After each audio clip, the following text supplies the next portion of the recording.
સુરત શહેરમાં વરસાદને પગલે સુરત મહાનગરપાલિકા દ્વારા બનાવવામાં આવેલા પોકળ રસ્તાઓની પોલ ખુલી ગઈ છે। ત્યારે સુરત શહેરના ઠેર ઠેર અનેક વિસ્તારોમાં રસ્તાઓમાં ખાડા પડ્યા છે અને ખાડા પડવાના કારણે વાહન ચાલકો હેરાન પરેશાન થઈ રહ્યા છે, સાથે અકસ્માતના પણ બનાવો બની રહ્યા છે।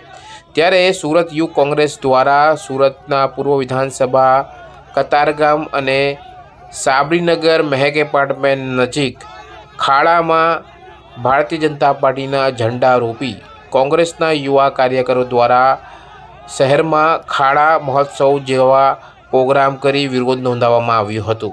સુરત શહેરના યુથ કોંગ્રેસ પ્રમુખ મેહુલ રાયકા સહિત મોહસિન કાનુંગા, અનસ મલેક, વસીમ શેખ, તોસીફ અંસારી, હબીબ શાહ, સોહેલ સાયકલવાલા, મોઇન ચીના, નાસિર અલી ખાન સહિતના પ્રદેશના હોદ્દેદાર હિરેન કંથારિયા, અફસર લાઇટવાલા અને અન્ય હોદ્દેદારોની હાજરીમાં આ ખાડામાં ઝંડા રોપ્યાનો કાર્યક્રમ કરવામાં આવ્યો હતો, જ્યાં યુવક કોંગ્રેસના કાર્યકરોએ સુરત શહેરની જનતાએ રોડ ઉપર પડેલા ખાડાઓમાં ભાજપના ઝંડાઓ નાખી ભાજપના ધારાસભ્યો ખોવાયેલા છે એવા ફોટા દેખાડી વિરોધ નોંધવામાં આવ્યો હતો અને ભાજપ વિરુદ્ધ યુવક કોંગ્રેસના કાર્યકરોએ નારાજગી વ્યક્ત કરવાની સાથે સાથે વિરોધ નોંધાવ્યો હતો। સાથે ધારાસભ્યો અને કોર્પોરેટરો પણ ખોવાયેલા હોવાનો દેખાવ કર્યો હતો, કારણ કે ખાડાના કારણે આ વિસ્તારમાં અનેક જૂથ સમસ્યાઓ છે। સાથે આ વિસ્તાર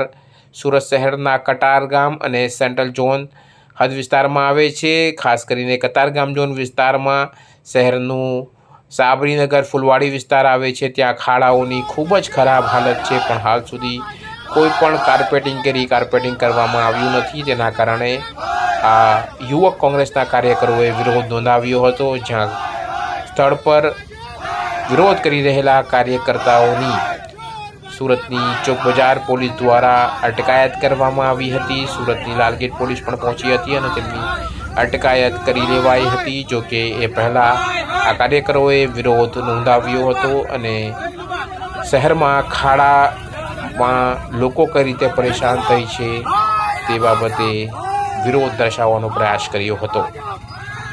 કેમેરામેન સાબિર અલી સૈયદ સાથે કાદિર શેખ, કર્તવ્ય ગુજરાત ન્યૂઝ, સુરત।